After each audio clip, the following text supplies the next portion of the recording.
Bismillahirrahmanirrahim. Alhamdulillahirabbil alamin. Wal aqibatu lil muttaqin wassalatu wassalamu ala asrofil anbiya'i wal mursalin sayyidina wa habibina wa syafi'ina wa maulana Muhammadin wa ala alihi wa sahbihi ajmain. Subhanaka la ilma lana illa ma 'allamtana innaka antal alimul hakim. La haula wa la quwwata illa billahil aliyyil azim. Ilahi anta maksudi wa ridhaka matlubi antini mahabbataka wa ma'rifataka. Selamat malam sahabat Facebook dimanapun berada. Selamat malam sahabat TKN. Selamat malam sahabat MDNH, sahabat Yatman, sahabat PBNU, dan sahabat-sahabatku semua dimanapun ada di seluruh wilayah Asia Tenggara, dan khususnya adalah wilayah Kalimantan, Medan, Kisaran, Bangkalan, kemudian Jawa Timur, Jawa Tengah, Jawa Barat, Banten, ya. Semoga semuanya sahabat dimanapun berada mendapatkan kemuliaan. Alhamdulillah wa syukrillah, kita berada pada bulan Syawal. Alhamdulillah wa syukrillah, Allah telah menyampaikan kita adalah kepada akhir daripada Ramadan. Dan semoga kita di bulan Syawal ini adalah menjadikan lebih baik ya kepada kita semua. Pada malam hari ini Abah ingin menjawab soalan dari teman-teman. Ada beberapa daerah, karena dia bertanya kepada Abah tentang betapa ramainya sekarang adalah orang bicara tentang nasab ya. Mohon sedikit dibuka pemahaman kepada kami bagaimana pentingnya nasab dari semua. Ya sahabat, yang Abah tahu dari berbagai kitab yang dibaca adalah bahwa sesungguhnya ilmu itu lebih tinggi daripada nasab, ya. Tetapi adab lebih tinggi daripada ilmu. Jadi dicatat bahwa orang itu adalah lebih dilihat ilmunya daripada nasabnya. Tetapi orang yang berilmu yang akan dilihat adalah adabnya, karena adab lebih tinggi dari ilmu dan ilmu lebih tinggi daripada nasab. Maka karena yang berkaitan dengan bertanya tentang nasab ini adalah banyak, maka Abah hanya akan membicarakan tentang secara umum saja ya. Tadi mudah-mudahan bisa dipahami. Pada dasarnya dalam pandangan Allah semua manusia itu sama ya, dalam pandangan Allah itu. Maka Allah berfirman, walaqad karramna bani Adam, bahwa Allah telah memuliakan Bani Adam. Bani Adam itu seluruhnya, bahkan bukan hanya orang Islam, orang Hindu, orang Buddha, orang manapun dia, asal dia manusia adalah merupakan Bani Adam. Dan Allah sudah berfirman dengan menggunakan litahqiq, adalah dengan mengatakan walaqad karomna, apalagi disusul dengan kata karomna, dan Allah telah memuliakan. Berarti dalam pandangan Allah manusia itu adalah sebagai khalifah Allah. Khalifah itu dari kata khalafa, pengganti Allah di muka bumi.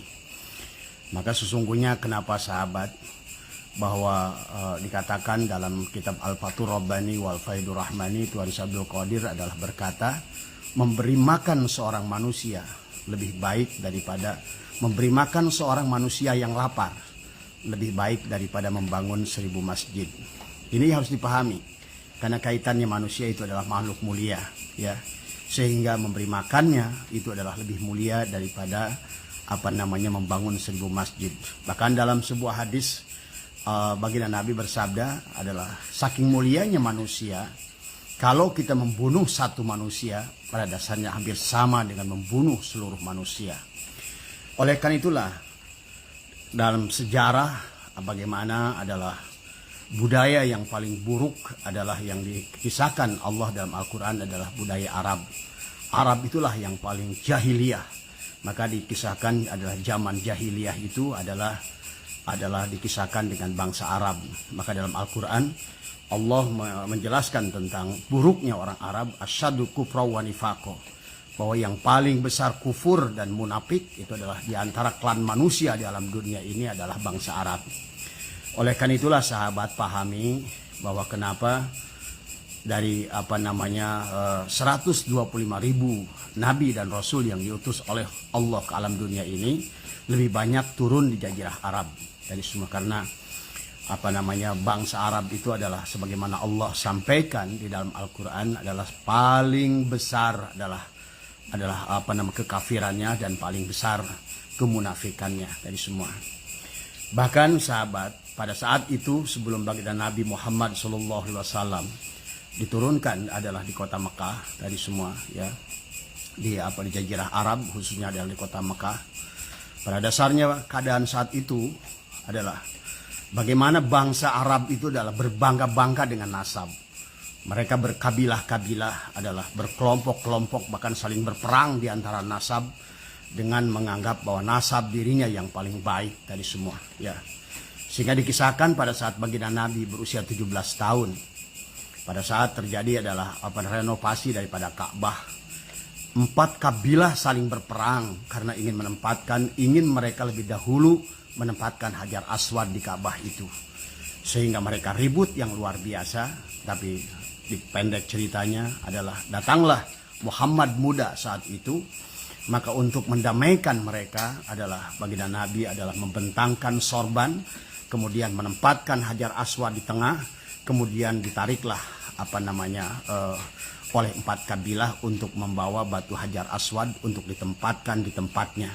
Demikianlah bangsa Arab, sahabat. Sebelum baginda Nabi diutus itu adalah mereka itu adalah disebut jahiliyah, karena mereka salah satu ciri tanda jahiliyah adalah mereka adalah berbangga-bangga dengan nasab dari semua. Nah, inilah yang kita harus ada. Tetapi setelah baginda Nabi usia 25 tahun adalah diangkat jadi nabi, kemudian diangkat jadi rasul usia 40. Justru baginda Nabi itu adalah membebaskan manusia dari perbudakan, yang mana pada saat itu bangsa Arab adalah dalam keadaan jahiliyah yang luar biasa. Mereka berkelompok-kelompok saling berperang antara suku, berperang antara kabilah, karena mereka merasa bahwa nasab mereka lebih baik dari semua, ya. Inilah baginda Nabi datang kepada mereka justru untuk membebaskan itu semua. Maka di penghujung perjalanan dakwah baginda Nabi diutus di alam dunia itu, pada saat beliau selesai adalah haji wada, di hari Jumat terakhir itu baginda Nabi adalah berkhutbah. Di antara khutbahnya yang pernah baca dalam satu kitab, tapi mohon maaf kalau barangkali konteksnya agak sedikit berbeda, di mana beliau berpidato dengan suara yang sangat lirih. Beliau bersabda ada dalam dakwahnya itu adalah innallaha qad adhaba ankum aibal jahiliyah. Wahai bangsa Arab, yang Allah telah membebaskan kalian adalah berbangga-bangga, adalah telah membebaskan kalian dari aib jahiliyah.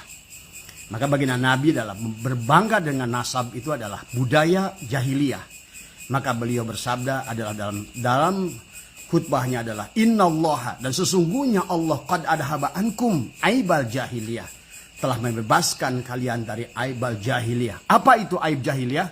Wa ta'addu mahabil ajdad, yaitu adalah berbangga-bangga dengan nasab, berbangga-bangga dengan keturunan.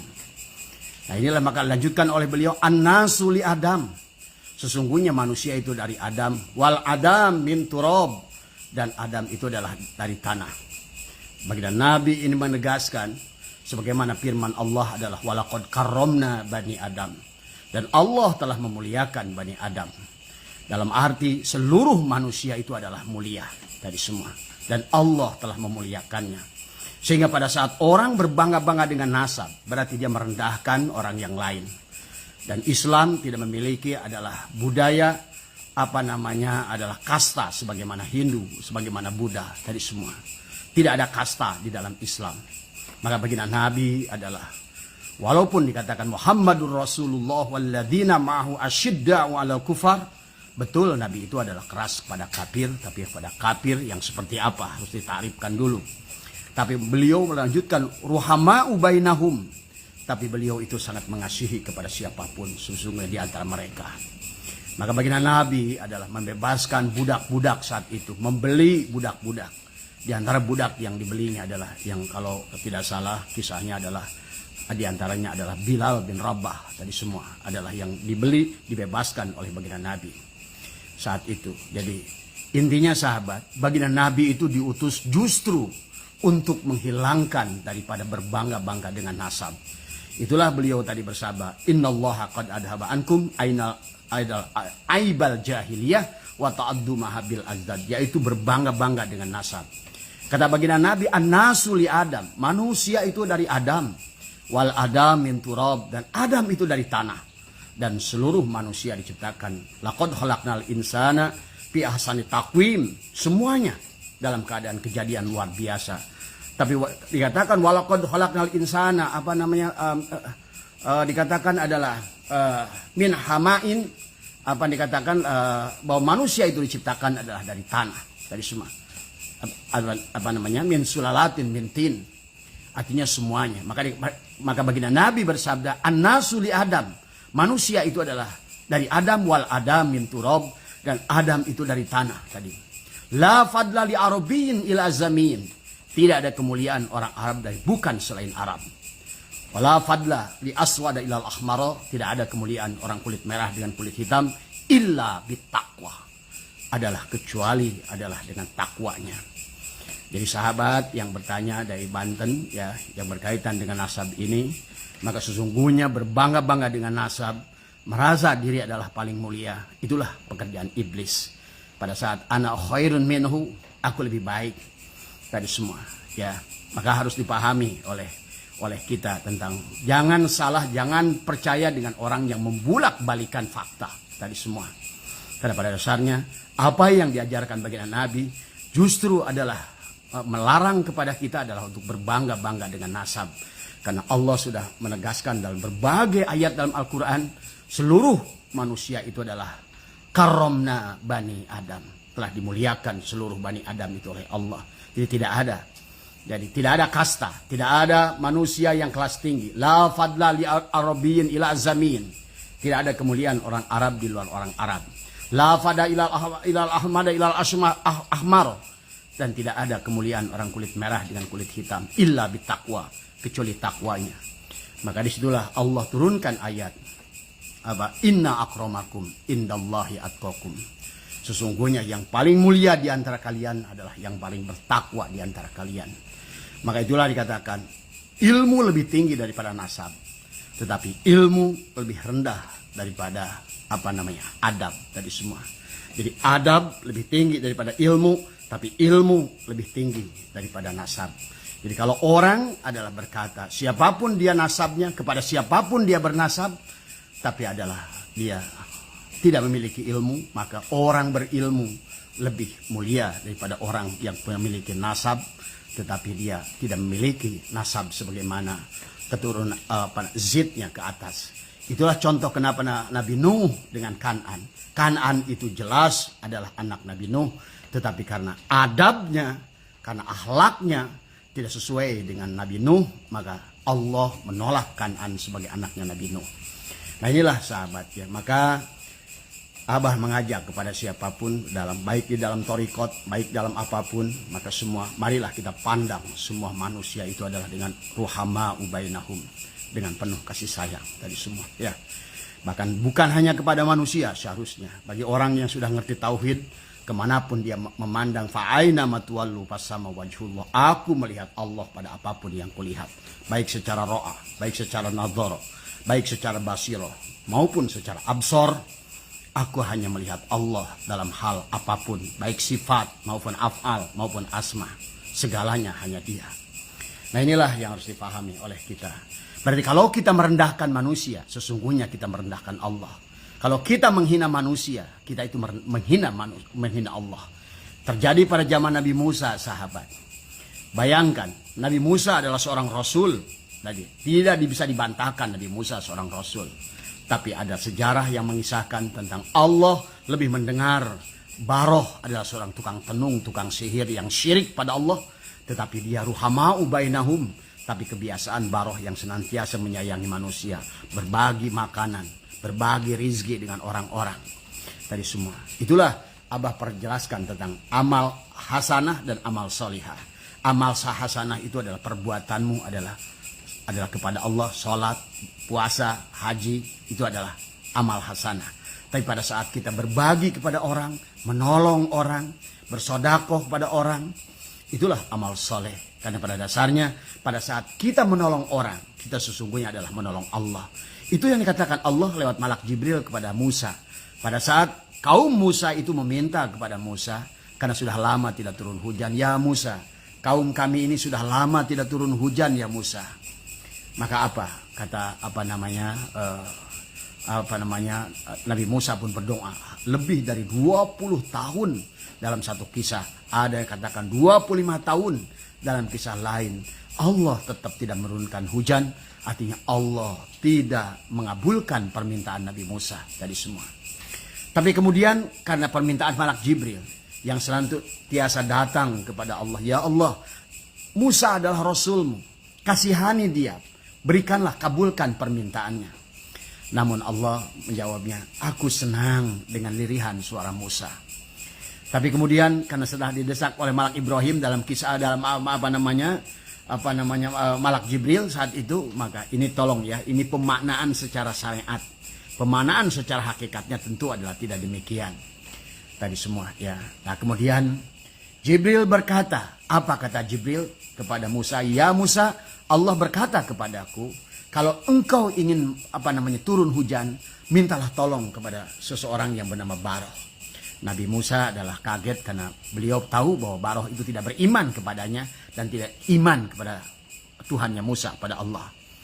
Tapi karena didesak oleh kaumnya, maka Nabi Musa pun mendatangi Baroh. Apa yang terjadi? Maka Baroh tentu saja adalah sedikit mengejek kepada Nabi Musa. Karena engkau adalah Rasul Allah. Mana bisa aku yang mintakan doa kepada Tuhanmu, padahal sementara engkau adalah utusannya. Tapi inilah kemudian atas permintaan Musa, Baroh pun adalah memohon mengabulkan permintaan Musa. Dan dia berkata, ya Tuhannya Musa. Inilah Baroh. Saking tidak mau iman kepada Tuhannya Musa, dia tetap mengatakan, ya Tuhannya Musa, turunkan hujan. Maka turunlah hujan saat itu sahabat. Ya. Kemudian Nabi Musa bertanya pada malak Jibril, ya Jibril, kenapa Allah begitu tega kepada diriku? Aku Rasulnya.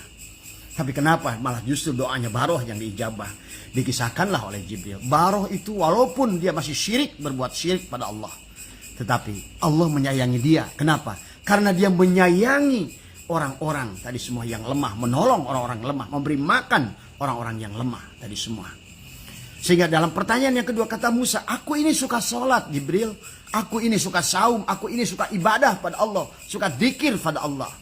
Kemudian Allah pun membalas jawaban Musa kepada malak Jibril. Hai Jibril, katakan pada Musa, sholatnya itu untukmu, puasamu untukmu, hajimu adalah untukmu. Tetapi pada saat engkau adalah aku sakit, tetapi engkau tidak menjengukku. Pada saat aku punya kesulitan, engkau tidak menolongku. Malah Musa berbalik bertanya, ya Allah, apakah engkau masih suka sakit sehingga aku harus jenguk? Wahai Musa, sesungguhnya tetanggamu yang sakit itu adalah aku. Dan sesungguhnya yang mendapatkan kesulitan itu adalah aku. Maka sesungguhnya engkau menolong orang yang tadi membutuhkan pertolongan sama dengan menolong aku. Ini menggambarkan sahabat, sesungguhnya dalam pandangan Allah. Maka kenapa Allah menggunakan walaqad karramna bani Adam?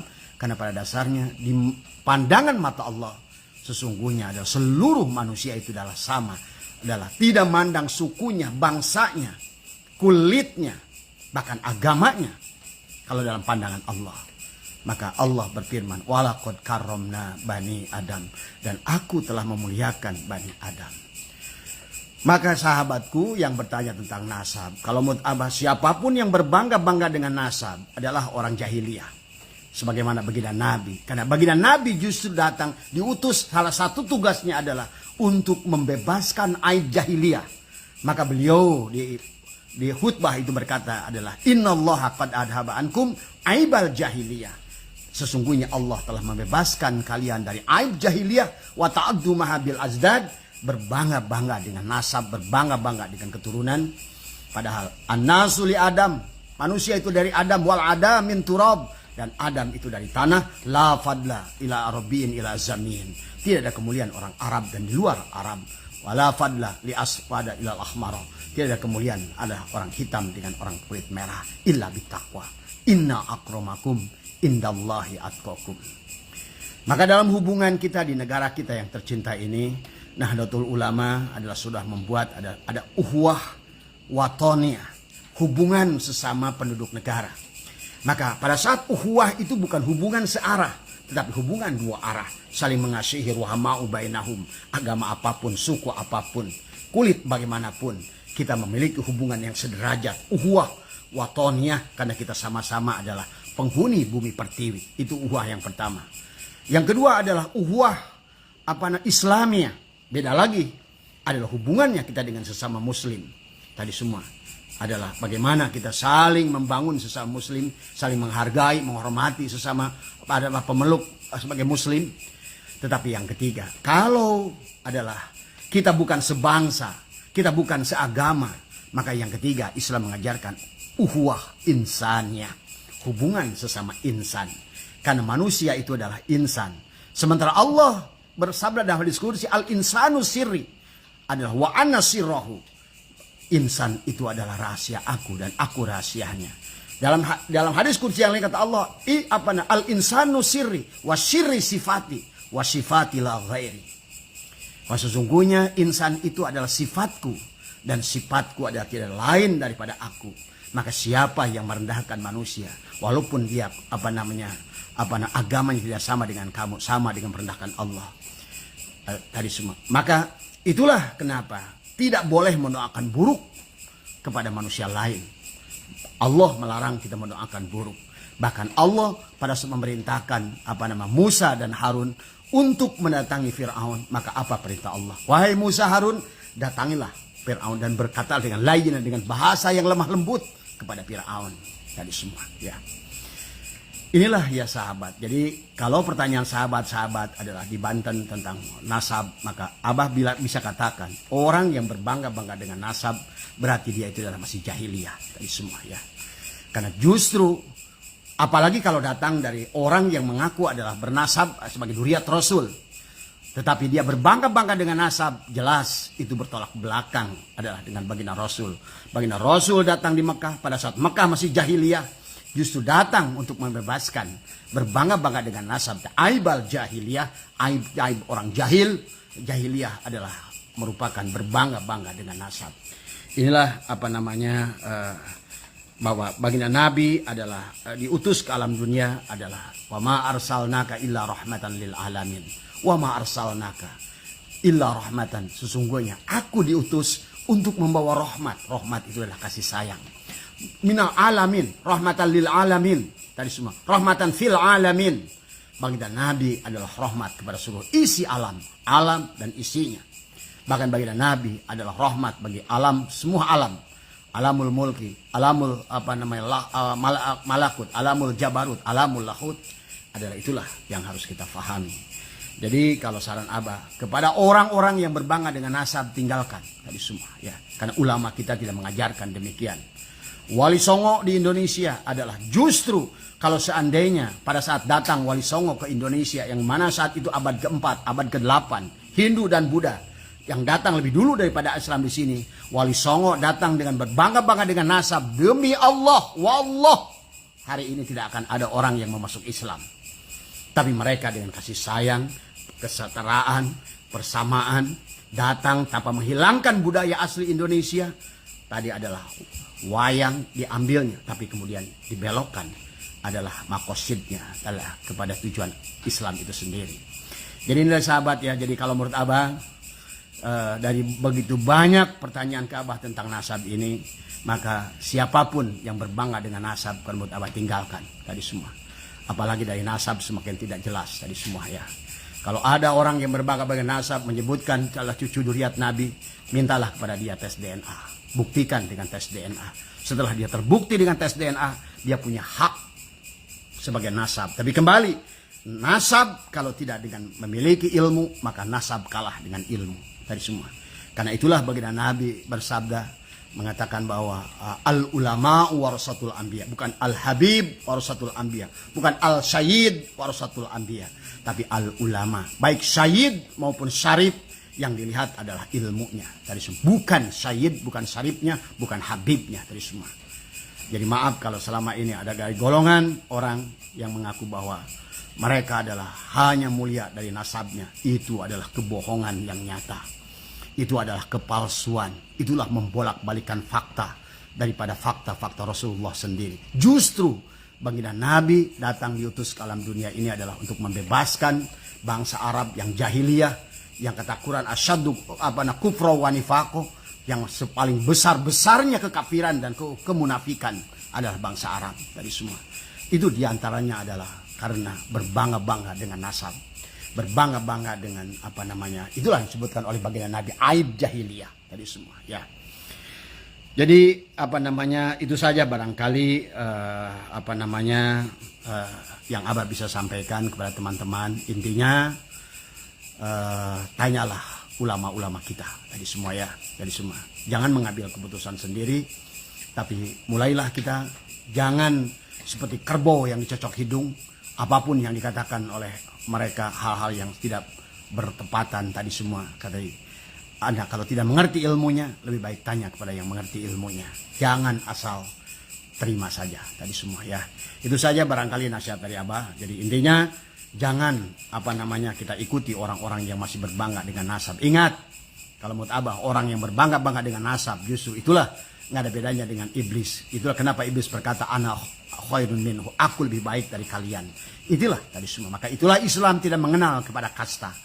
Islam mengenalnya adalah bagaimana. Bahkan yang tadinya budak-budak tadi adalah oleh datangnya Islam dibebaskan perbudakannya, disamakan kedudukannya tadi semua, ditempatkan mulia adalah dengan bersamanya tadi semua ya.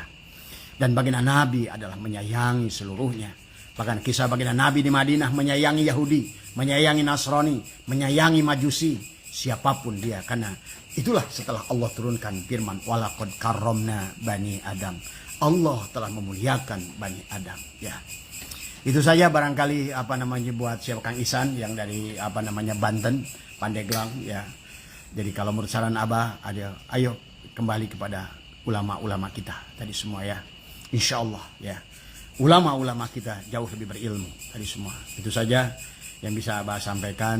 Mohon maaf atas kekurangan. Semoga semua sahabat di bulan Syawal yang lebih baik ini, atau barangkali ada pertanyaan tambahan tadi adalah bagaimana melihat hasil saum katanya Bah, apakah saum kita diterima? Lihat saja. Itulah kenapa ada budaya nyawalan. Syawal itu adalah kebangkitan, peningkatan. Artinya kalau Ramadan kita tadi ada dalam keadaan baik, harusnya Syawal itu adalah tetap baik tadi semua. Itulah Syawal tadi semua ya. In khairon fa khairun. Di dalam kebaikan ada yang lebih baik tadi semua ya. Nurun ala nurin, di atas cahaya ada cahaya. Itulah Syawal tadi semua ya. Mudah-mudahan semua mendapatkan keberkahan, semua mendapatkan kebaikan. Berpeganglah pada Allah tadi semua adalah wa'tasimu bihablillah wala tafarraqu, dan janganlah berpecah belah tadi semua. Semoga semuanya diberikan keberkahan. Wallahul muwaffiq ila aqwamit thoriq wa afu minkum. Assalamualaikum warahmatullahi wabarakatuh.